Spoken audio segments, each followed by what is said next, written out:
That's the one fighting game announcement. But there was another, which is the one that everyone was talking about, which was the SF6 Season 2 DLC, which was crazy. Okay, so I talked a little while ago about season passes and whether or not it is fair to like not reveal what content is in the season pass until the content is like ready to come out.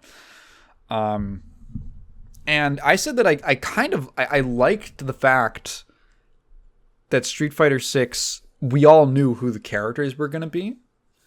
And it actually didn't diminish the hype of the characters, because all it led to was just more speculation. There was actually more conversation because people were wondering, oh, okay, like, what do you think of Ed's new design? Do you think he's going to play differently? Or like people, it actually led to this situation where people were consistently talking about these characters leading up to the actual gameplay reveals. And, Akuma's coming at the end of the season. And I think I actually really do appreciate, I think I prefer that style of content reveal. Now, there is an issue with it, which is that if you just show off, well, fighting game characters take a while to complete, to get ready, especially if you've planned them out so that you shouldn't have to be working on them for like months, some of them, the ones that are coming later on in the season pass. So Capcom, so I didn't know, like, okay, well, are they gonna, because what are you gonna make? Are you gonna make a trailer with like completely unfinished assets or something? And I was curious to see how Capcom would approach the second season, and if they would continue that, because their hand was kind of forced in that first season because it got leaked immediately after the game's release. And I'm glad to say they're actually continuing that strategy, and I think it's actually really paying off. I think that's actually a really good idea.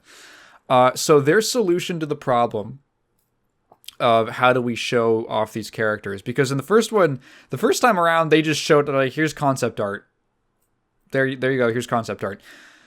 This time they commissioned, and they seemed like they were a lot more prepared. They commissioned a whole 2D animated trailer for the second season, which I think went over pretty well, because you get to at least see like the designs. You get to see like what characters. You get to see the characters, their new designs, and I don't know, maybe potentially like a hint about gameplay. And then they ended it off with the most finished assets that they had, which is M. Bison, because that's, he's coming. He just came out, actually. He was trailer dropped, and then Bison was out like a week later, like a week and a half or something, really soon. Now, I can get into like some quick thoughts about the DLC characters. I say quick. I don't think it's gonna be quick. So I guess number one, the thing that freaked me out was, you're watching this trailer, and you're seeing this some kind of blonde guy walking through a city. So I saw the city, and I was thinking like, oh, is this the Garo announcement? And then you see Luke and Jamie playing on because I don't know, it was just a very SNK looking shot. I don't know how to describe it, because it was like a barrel with like a trash fire going on inside of it. Something about that's very SNK to me. And then you see Luke and Jamie playing a game inside, and totally, or Jamie's totally got like a little gay thing for Luke, and Luke does not have any idea, and I love it. Jamie totally likes it when they like play wrestle on the floor, and Luke's got no clue. Jamie's getting one over on him, or under, depending on how he likes it. So then you're seeing this guy walk up, and it's like, I was like, is it Cody? Is it Cody? That's what I thought. A lot of people thought it's like gonna be Cody, because you're like, who makes it? Who, the city shots, blonde guy, the white shirt, the white undershirt. You're like, that's like a classic Cody design, but he's the mayor. I don't know. He should be the mayor right now. I think. Actually, we're not sure what happened to him. Maybe he got reelected. Maybe he didn't. Did they confirm it in World Tour? I've got no clue. And then you see the jacket, and I went, what? No. What? No way. Huh? No. Is this like a Capcom SNK crossover? Huh? Huh?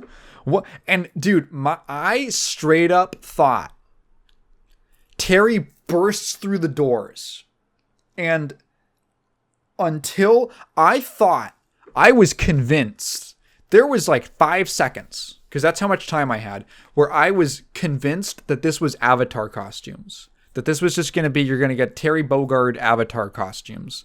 Because that just seems to be all that we get. And until the camera zooms in and you see Terry. And I was like, wait, is this like a real character? Wait, is he like a real... No way, he's like a real character. And then Luke and Jamie are like, and then they look up and like you see like a fan come down, and I was like, what? No, what? Hang on. Well, you gotta slow down, right? Like, and then Mai jumps down, and then you're like, what the? And she gets the title card too, and you're like, wait, no, wait, both of them? Wait, no, what? Hang on, this doesn't make any sense. This doesn't make any sense to my tiny, feeble brain. And then like. Then you get a shot of like some kind of tall field of tall grass at night, and then a certain Kenyan woman looks up at the sky, and I didn't even have time to process the Terry and Mai thing, because there's a shot of Elena when she's looking up, and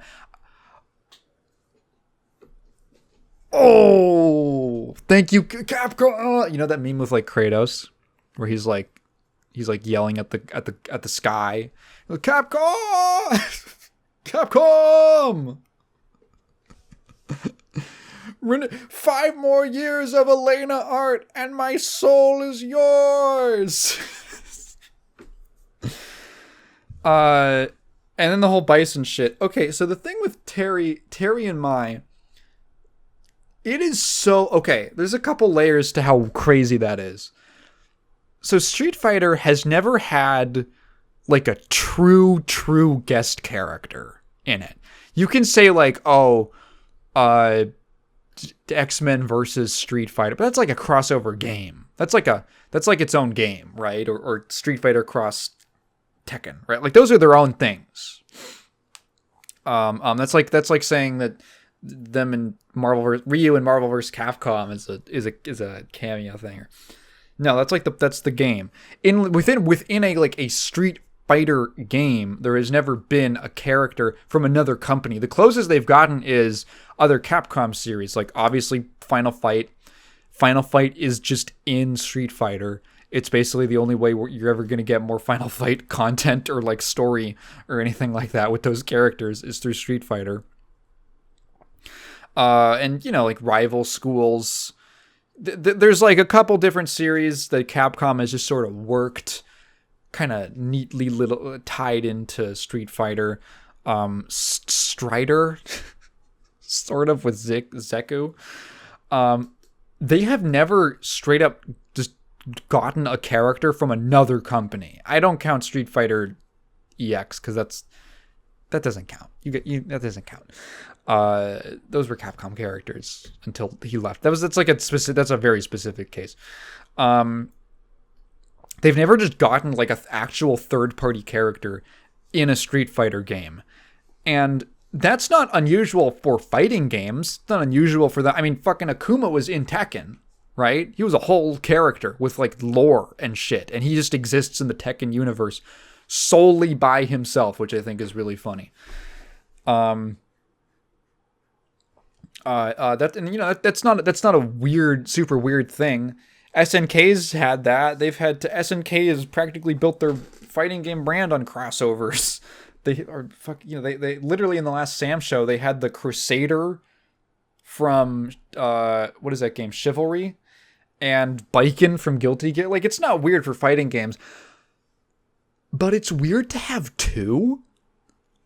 It's weird to have two in one pass, like in one season. If usually the way it goes, is they try to make a season pass a mix of like new characters and returning characters, and the returning characters are usually like they try to be even with like, oh, one who hasn't been in the series in a little bit. Here's a popular kind of fan favorite one. Like they, there's an art to balancing out character picks for a season of like fighting game DLC. And this just like threw that completely out the window because half of the pass is two guest characters from the same series, from Fatal Fury, specifically Fatal Fury, because it's not Garo Terry, which I think is really, that's another funny thing. If they wanted to make it like a tie-in to City of the Wolves, it should have been Garo like era Terry with like the bomber jacket and the short hair and the beard, but no, it's like classic mascot Terry Bogard. With the cap and the ponytail and the vest and everything. Mine's basically the same in every. Has Mai ever had like a main costume switch up? Besides SNK Heroines, where she's in like a cow bikini, that was crazy when they did that. I don't think so. I think she's always just been in the same outfit. It's a classic. So it's weird, and I definitely like, okay, I would have gone bonkers for Dudley. I would have been hyped for Dudley.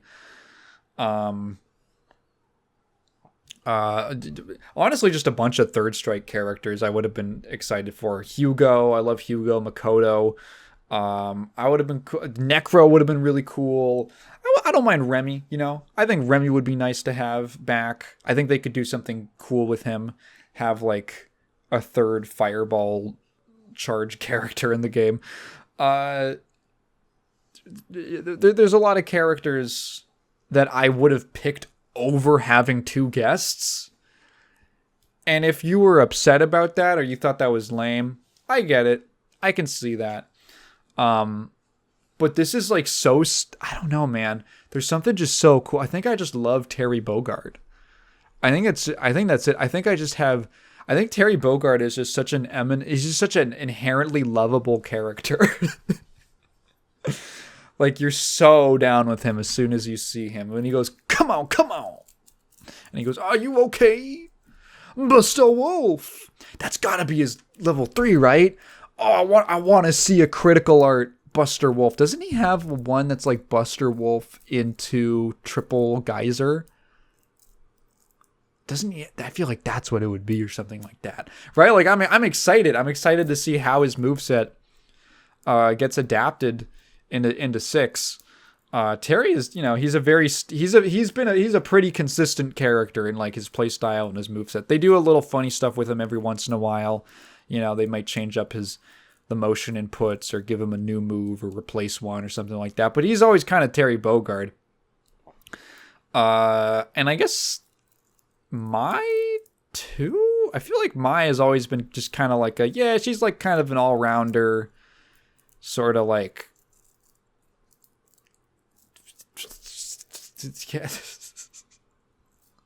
Name one Mai move. Name one Mai Shiranui attack. Name one of them. I was trying to. She has the fan toss. She has a little... What does she do? Like a spinny thing? I don't know, man. I just think it would be cool. Okay. So here's my question, and here's the hypothetical, the big hanging question in the air. Mai in the Street Fighter 6 engine is gonna go crazy. It's gonna be insane. I'm caught between whether or not do I think they're gonna go with I guess I'd say like the standard Street Fighter 6 physics for her tits, or are they gonna go with like the classic insane jiggle sway that she's had in like every game, where it's like cartoonishly animated? Because Street Fighter 6 has pretty consistent physics for the characters. Not just like jiggle physics for the boobs and the asses and the thighs and shit, but like there's a lot of attention to detail with stuff like I just remember like in training mode, just noticing that like when Marisa throws her jab and her like arm retracts back, you can see like because she like holds her arms up in her default stance, and when she pulls her arm back, you can see like her bicep like kind of wobble a little bit. Like it's really subtle, but it's like, oh, that's like that's a very close detail. That's a really specific detail to include with like muscle physics and stuff. Like Honda's belly has like has its own subtle physics. Like the physics engine's really nice. Across basically every single character, like when they throw a punch and their arm stops, and you just see like the shockwave of the force kind of like just shake the muscle a little bit as it kind of like goes back down the arm. And I think like so basically the question is, how realistic are they going to make it? Because Maya's always had the most insanely exaggerated jiggle animations. I think about her KOF 13 idol pose, like her idol animation, which is like, I feel like one of the craziest ones I've ever seen. Like they are swinging. They are swinging down there. And which one are they going to go with? Are they going to like specially hand animate it? Because here's the thing. The reason they said there's 2 Fatal Fury characters in here is because they just love Fatal Fury. Like literally, they're just huge. The devs are just huge Fatal Fury fans. And they just want Terry Bogard in the game. Which I can appreciate. I got to respect it. He's making his own dream come true. Elena. So I like me some Elena. Not necessarily to play, but just like like in a different way. Elena's always been kind of a very defensive, poke-oriented character. Like her playstyle doesn't appeal too much to me. She's also, I think people have like, and this is just that kind of like PTSD thing that people get, because she is like one of the best, most oppressive characters in Street Fighter 4. For reasons like in ways that are not that like fun. They're not that interesting. It's mostly just that like she has really good pokes. She has a weird hurt box, which makes her kind of tricky to pin down. She can convert her pokes into unreactable 50-50s from like a couple character distances away. And also the healing super, that's like the most infamous part of her. Or sorry, it's her ultra. If you don't know, Elena has always had a super or some kind of, one of her super moves in 3 was that she could heal herself. And they adapted that into being her ultra in Street Fighter 4. Ultras were like the comeback mechanic. Those were like your big comeback supers. And the ultra meter filled as you took damage. Now, this led to a really weird, like, mathematical situation where despite the fact that she, on paper, Elena had slightly below average health, she effectively, with her healing ultra, had like the most health she would get like the most health out of anyone else in the game, because dealing damage to her let her heal it back with her ultra, which meant she had like almost like twice as much health or something like that throughout the round, like effectively, just based off of how much she was able to heal. So that kind of just sort of it made all of that one ultra, the healing kind of made all of her strengths, all of her other strengths, which would have been good. That would have been pretty good by themselves. Just kind of like the foundation. It served as the foundation for them, where not only is she this really defensive character who's hard to get in on, who gets like a lot of reward out of like really easy to throw out pokes, but she can also just sort of win the war of attrition, and she can just outlast you. And it's a very rare archetype to see in fighting games because healing is such a rare mechanic itself. But yeah, just like Elena is just like a she's just like a slow grind you down kind of character in that game. And people hate her. They hate playing against it. And yeah, I can see that. I don't think she's going to be the same way.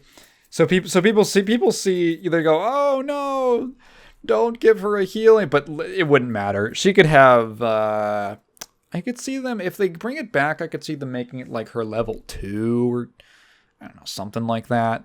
But literally, like, it's a different, like, that super is not busted by any means in Third Strike. It's not bad. But it's not like super busted. Elena's generally considered like a middle-ish tier character. Healing is not broken in that game because she doesn't get to heal for being hit. She doesn't get to erase all of the progress you've made in fighting her. And 6 also does not. Now, if this was Street Fighter 5, they would have made that shit her V trigger, and it would have been the same problem. But here, there's no such comeback mechanic, so it probably wouldn't have any. It probably wouldn't be a big deal. That's the thing is in completely different styles of game with different systems and different mechanics and totally different metas.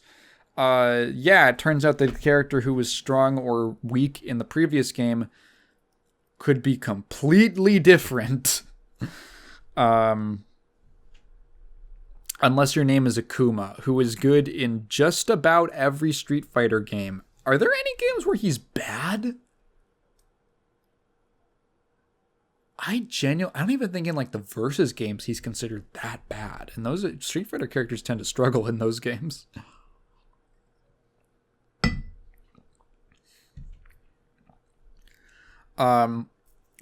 So I'm looking forward to years of new Elena art. So, Taigen wins. And then M. Bison, who was the first character of the past, who is out already, I think, or something like that. He's out really soon, like in a day or so, or something of that sort. So there was a leak about Bison being in the second season pass, and I thought it was fake, but my initial reaction to it was, dude, I don't want Bison. I don't want Bison again. Come on, like, can we just move on? Street Fighter has had, for like 20 years at least, has had a real problem with not being able to move on. Because 2 and Alpha were so successful, and 3 was such a failure that it just like scared them into ever doing anything adventurous or unique or different or going out on a limb ever again until 6, right? Like 4 was like, hey, Street Fighter's back, and it's like a throwback thing. And then 5 was like, it's still a throwback thing. We're not moving on, guys. It's another 7 years of fucking M. Bison and Shadowloo and all this bullshit that we've been doing for years. And then he finally dies at the end of that game's story. And it's like, all right, now we can finally move past Bison and the Shadowloo and all that shit. And Street Fighter 6 comes out, and JP, new villain with a new he's still like kind of, he's like related to Shadowloo, but he's like a different guy. It's a different thing, right? There's still Ed. There's still, all these characters who have ties to Bison, but they're everyone's moving on, and the characters are changing and growing and all that. And then you're like, Bison's back, and I'm like, dude, please, can we just be done with this fucking guy? Can we be done with this guy? And I heard someone raise a point that I think is like, I guess I kind of have to agree with it, which is that Bison has been in so many of these games for so long that he's one of those characters who, at this point, it's almost like he sort of has to be in the game for gameplay purposes, because there's people who have been playing M. Bison for like 15 years. Literally, it like you could, if you started in Street Fighter 4, you could have been playing Bison for the last 15 years. I'm not, no joke. It's been a while. So Bison shows up, and I'm like, oh god, really? And then they get into it, and they start showing off more details of how they're doing it, and I was like, okay. I don't hate this. You kind of sold me on it. You sold me on it a little more.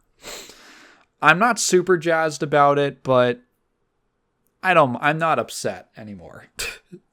So first of all, I want to point out the fact that Capcom fucking hates Charlie Nash. Oh my god. They hate this character. He was meant to suffer. Not only does he die twice in the Alpha series in two different ways because they retconned how he died in Alpha 3. They bring him back in 5 and they're like, he's going to be super important. It's like the story literally opens with Nash being revived. And like, you got to stop Bison. And he's like, I'm going to get my revenge on Bison for gunning me down in fucking New Zealand. And wants to die in New Zealand. And the whole story is like building up to Nash fighting Bison. And then because Street Fighter V story mode sucks ass and the writing is terrible and weird, that is like its own whole topic. Like that is such a weird story. The plot just goes, oh, fuck, Ryu's got to fight Bison at the end. So Nash dies to, like, weaken Bison. And then Ryu delivers the final blow. Even though, like, he really did. He just kind of showed up and the plot was, and the characters are like, Ryu, you're the main character. You got to fight him. Which is so dumb. It's like, Bison has never been Ryu's antagonist. Like, in a kind of disconnected way, yes. Right? Like, they do have a connection. But in terms of character motivations, there is, like, literally 20 other characters who would have just as much motivation to stop him. What about Guile, who was fucking mentored by Nash, or Chun-Li, or Juri, or fucking T-Hawk, or any of these, or Cammy, or any of these other, like, billion characters that Bison has fucked over or ruined their lives in some way. It's a god at this point. But no, it's gotta be Ryu, even though Ryu's actual antagonist is Akuma. That's Ryu's actual villain is Akuma. But Akuma wouldn't be in the game because he's in the DLC, so you can't fight, you gotta fight Bison. But at least it was like, well, at least Nash sacrificed himself for a purpose, to defeat Bison once and for all. And now Bison's actually back. He's actually totally back. And better than ever, sort of, I guess. I don't know exactly what the deal is. It's like his body got destroyed, but he's in a clone of himself now. There's something really weird with Bison where they've never really acknowledged this, but Bison's whole motivation for the entire series is, I have this evil fucking psycho power, which is literally, that's what it's called. It's called psycho power. I have this evil psycho power that is like something. We're not going to explain what it is because it's Street Fighter and we don't give a fuck. And Bison is like, okay, my body is eventually going to die, but with the psycho power, I can have like an energy form and I can transfer myself into a different body, maybe. And there's like a dozen characters, probably 24 characters at this point in the series, and I'm not even joking, that's not even a hyperbole, who were meant to be backup bodies for Bison in case he died. Or had to transfer himself to another body, like if he got injured or something. And you know what's weird? Is that at least half of them are like small, sexy women. What's up with that? Capcom, what was up with that? Why was Bison like... Why was Cammy... Like, why was he like... Did he want to, like, possess her body? Is there something going on there? Because then he goes to, like, the polar opposite with, like, Abel. And you're like, oh, big French guy. Big French guy or tiny, fat-ass British woman. Or, like, these... any number of these 12 multiracial brainwashed soldiers in skimpy tight bodysuits. One of whom is a black woman who throws spears and has a pet monkey. Bison, what the fuck was that about?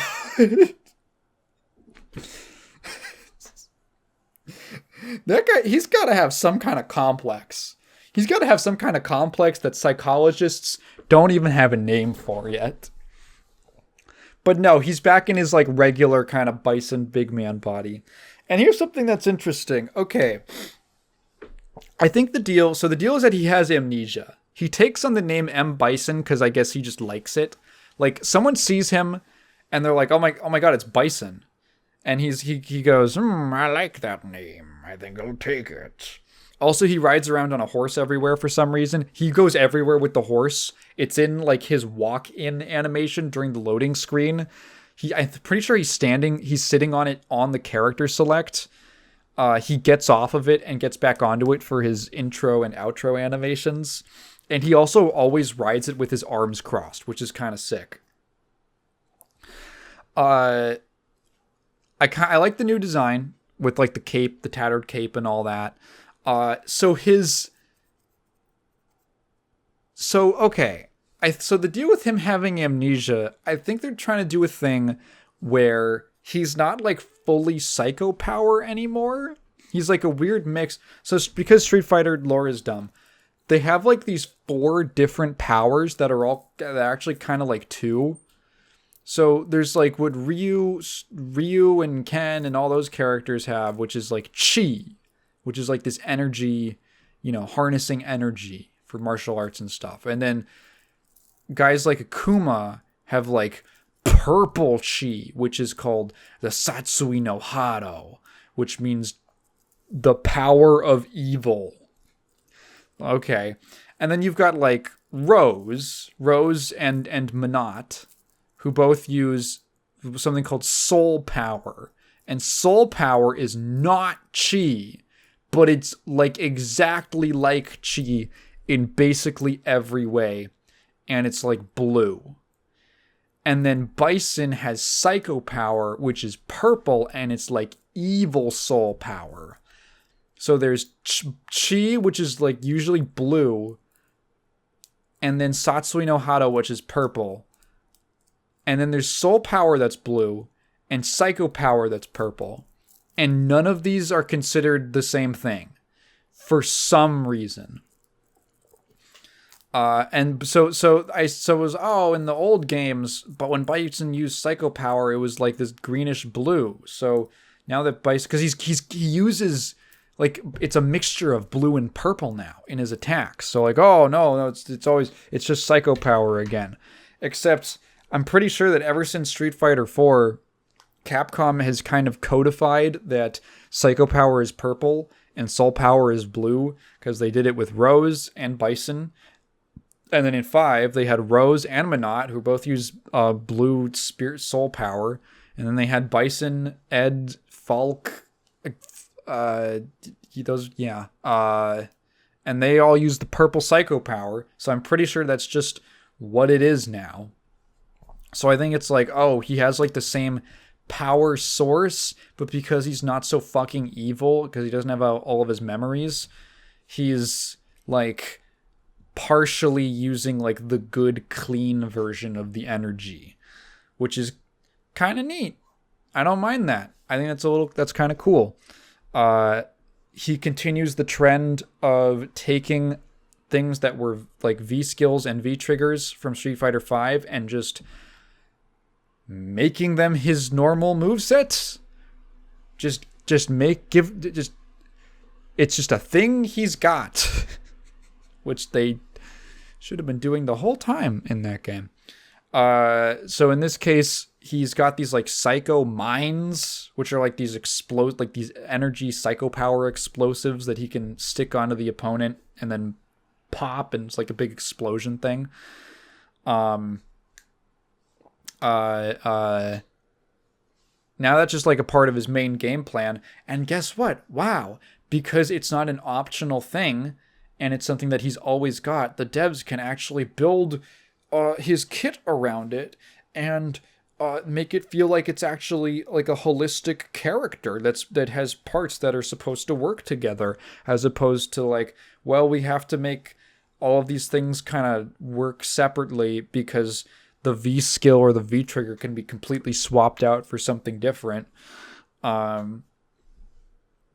No, we can actually build the character around a consistent tool set that he's always going to have, because we don't have this optional interchangeable move mechanic system thing.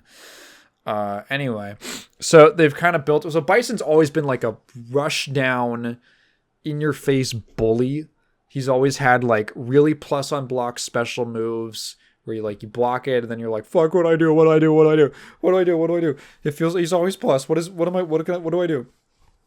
Now they have slightly modified that to where he isn't like, he gets put in a lot of situations where he actually doesn't have like frame advantage unless you put the Psycho Mine on them, and then it'll explode, and you're very plus. And then you can kind of do whatever you want. So he's a bit of like a two-step character for his pressure, and I imagine for like some of his combos and stuff like that. But I kind of like that. I like that idea, where if you've got the setup and you're focusing on like putting the mines on them and stuff, then you can run like much more intense pressure sequences. So that's cool. I don't like this. They made scissor kicks a motion input.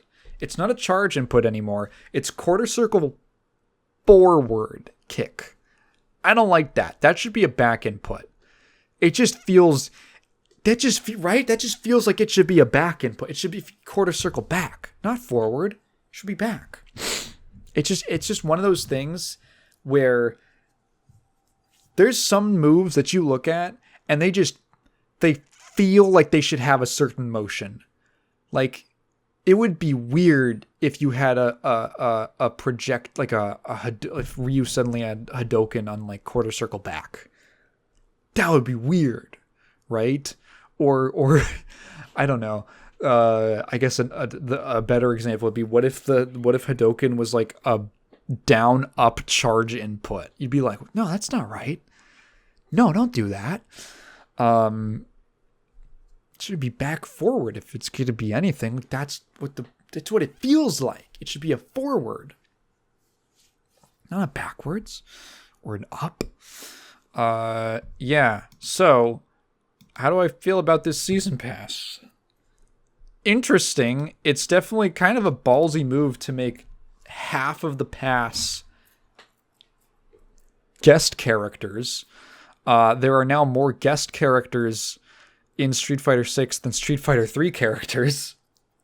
And I do find that a little disappointing, that I was hoping for like 5 characters this year, but it's 4.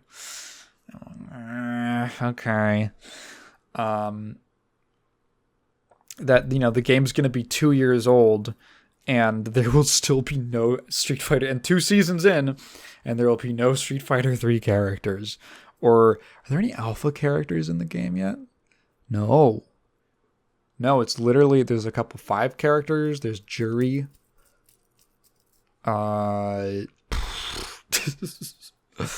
That's it. So, yeah.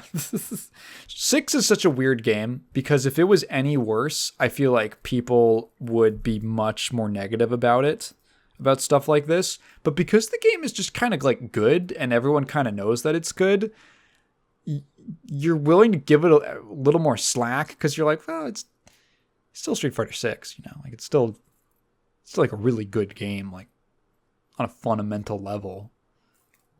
So I don't mind. I'm not going to complain too much. It would just be nice. I guess it's better than having everyone bitching all the time about stuff. It's more pleasant.